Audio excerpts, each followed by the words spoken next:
Well, hello and welcome everybody. Unfortunately, because we're in the middle of a storm, the wind's quite heavy, and so we've had to position the phone so it won't blow off the wall. So that's why I'm sort of halfway up the screen at the moment. But I just thought it was really important that I should come out in the middle of this storm, because what I got from the Lord this morning was amazing, and I just wanted to share it with you before I lose that moment. So anyway, without wanting to be boring or too long, I just want to say that these are some of the voices that I've been hearing since I started doing this vlog. It's like, who do you think you are, and what do you know, and it's too long or it's boring. But you know, I'm going to press in anyway, because I've been having some amazing feedback from people that it's been helping them, so I'm going to carry on. Anyway, so this morning, my daughter, who I'm incredibly proud of, that's ever so pathetic, did an amazing 5-minute YouTube recording. She's been doing quite a lot with her children, actually, to actually show what it's like in lockdown. But she did this amazing piece this morning about, from Proverbs 18:21, which was, life and death is in the power of the tongue, and those who love it will eat the fruit thereof. And you know, I know this scripture so well, and I've actually meditated on it over the years, and it's become like a thing that I say to my children: don't speak that over yourself. And always, as I was bringing them up, I've tried to speak words of life over them. Like Amy said, I would never say to one of my children, "You're stupid." But maybe that was a silly thing to do, but always be speaking to them: you're amazing, you're mighty in the land, you're going to be amazing as you grow up. You know, always thinking that as we do that, we're giving them some sort of anchor in their spirit. So even though they say to you, "Oh Mum, shut up, stop saying things like that to me," I keep saying to them, "You're absolutely stunning, you're making a difference, you're a mighty prophet, you're a roaring success." That's another thing I say to them. And they always complain, but I believe that later on in their lives, that might be an anchor in their spirit, that they're going to, when they're feeling despairing or feeling discouraged, that God's going to have a way of breaking through into their consciousness, because they're going to remember what I said to them. And that's so true, isn't it? Life and death is in the power of the tongue. And I mean, I know this message so well. So as Amy started saying it, I thought, yeah, I know all that. But that's just so interesting, isn't it? Because often we hear a word and we think we know that, we've heard that before, but it's going into our spirit. Anyway, so as you read the scripture out, I thought, well, that's a nice message, and yeah, I received that, that's great. And it's interesting because this morning when I woke up, I heard the scripture that I've been meditating on day and night at the moment, from Mark 11, where Jesus says, you know, after he'd withered the fig tree, and the disciples said, "How did you do that?" You know, I've just pondered this so much. And Jesus answered them and said, "Have faith in God, for assuredly I say to you, whosoever says to this mountain, be thou removed and be thou thrown into the sea, and does not doubt in his heart those things which he said, but believes that he has received those things, he will have whatsoever things he said." And then it goes on to say, I need to get the wording right because I'm still meditating on it. "For I say to you, when you stand praying, believe that you have received whatever you've prayed, and it will be given to you whatever things you say." So it's a very important sequence of words, and I'm still meditating on it because I believe it's really important. But that was what I heard when I woke up this morning, going over in my spirit what I've been meditating on. So that's the way I know the word's going down into my spirit. So anyway, that's what I got this morning. So fast forward sort of like about an hour, and Harry wanted to go out. We needed to go out to drop off some shopping for my mum because she's vulnerable, and so we knew that we had to go out. And Harry said to me, "We've got to go out this morning, Mum," and I really didn't want to go out because there's a raging storm going on at the moment. And also, you know, I've got some restrictions in my body which I'm fighting, and I have fear coming up in me. If I go out too early in the morning, I'm worried I'm not going to be able to get back in time to go to the loo. I'm worried that I'm not going to be able to get up the steps if I'm stressed. So I started getting into all this fear, but I spoke to myself and I speak to the mountain of fear, and I'm going to go up the steps. So I got up the steps okay, and we went and did all our jobs, and then we came back and the boys rushed in and I was left sitting in the car, and I thought, right, I looked out the window and the storm was really raging, and I felt the fear coming on me.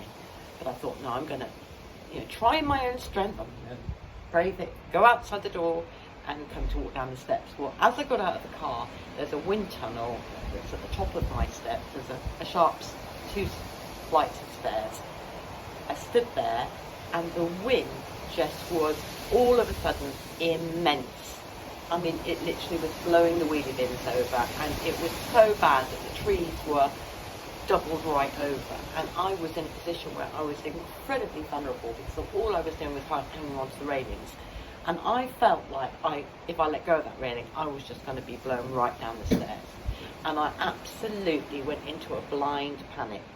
The fear was just amazing. It just came over me. It was completely debilitating, and in that moment I stood there and I felt myself crying, and as I was saying to the Lord, don't you care about me? Are you going to let this wind blow me down the steps? I felt so upset with God that this could be happening to me. I felt so vulnerable, so weak, so exasperated with my situation, and I just felt like I've had enough.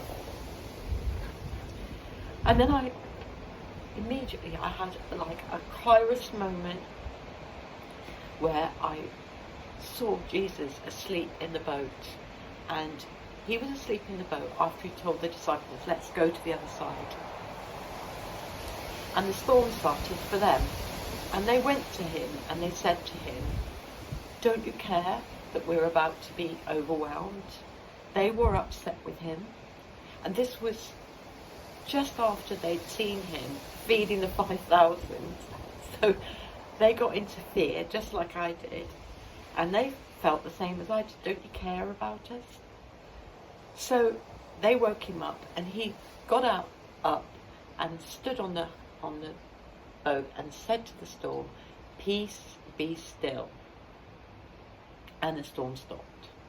And then he went on to say to them, faith, have you no faith? That was really interesting. So in that moment that I was holding onto the railing at the top of the steps, I had a sort of Kairos moment where the Lord showed me that scripture, and at the same moment he showed me that scripture, speak to the mountain, and he showed me the scripture of what Amy shared this morning about life and death being in the power of the tongue. So I just stood and I said, with every part of me, I felt that coming up out of my spirit, peace, be still. And instantly, it just stopped. The storm just stopped. It was completely still. And my mouth hung open and I was just like gobsmacked. I just thought, I've just had a Kairos moment. And he's just shown me that when I speak to something, it stops. I mean, we can affect weather systems. And this is what I was talking to you about this week, about the miraculous powers. We should expect to see this. We can speak to things and they must change, but only when we believe it. So, in case you're wondering what a Kairos moment is, just because I'm running away with myself here, Kairos is an actually ancient Greek term. And there's 2 Greek terms that are used to describe time. There's chronos, which we get chronological from, that means a sequential movement of time, or kairos, which means a moment of maximum opportunity, or a moment when anything is possible. All our hopes and dreams can be actually met in that moment. It's a moment of maximum opportunity. And I felt like I had a Kairos moment then. And you know what? This really, really has been ministering to me ever since. I've just had quite a long conversation with somebody else from our fellowship, and we were talking about open heaven about the thin places. And in case anyone doesn't know what thin places are, it's a place where you feel like Jesus is really there. It's a bit like what's over Brennan, because that's a thin place where people can go to that around that area, and it's very easy to find God, or it's very easy for people to come to the Lord because it's a thin place. So I've been feeling over the last few days that since I've been stepping out and doing what he told me to do, which I find it incredibly difficult to do, that there's a thin place over me, and I'm finding that I can interpret dreams, I'm hearing from him, he's speaking to me, and just lining all the dots up. So I think that what that young prophet, Sam, who works with Stark, said the other day, he had a vision of going up into heaven, and he saw Jesus pulling out this dusty tome. And when he asked Jesus what it was, he said it's the book of greater works. And he was like pulling out pages that were serrated and just sending them down to heaven, the greater works, which he said has been on the shelf for many years, but the Lord is bringing this book of greater works out now. And you know, we can expect to see these greater works, and I just feel that's so true. And actually what I experienced this morning was something where he was showing me that the greater works, he said, the same works I do and greater works you will do, because I go to be with my Father. So that thing this morning was just showing me about faith, what it means about having faith. But actually it's not something that we can manufacture or make in ourselves, because he's already given us the measure of faith. But we're talking about strengthening our faith so that we can step into the greater works. And actually having experienced a healing or a miracle, or actually experiencing the weather stopping when you speak to it, just energizes your faith, energizes your hope. You know, and just want to encourage you with what happened to me this morning, and just hope that in some way will speak to you. Blessings, over and out, and have a great day.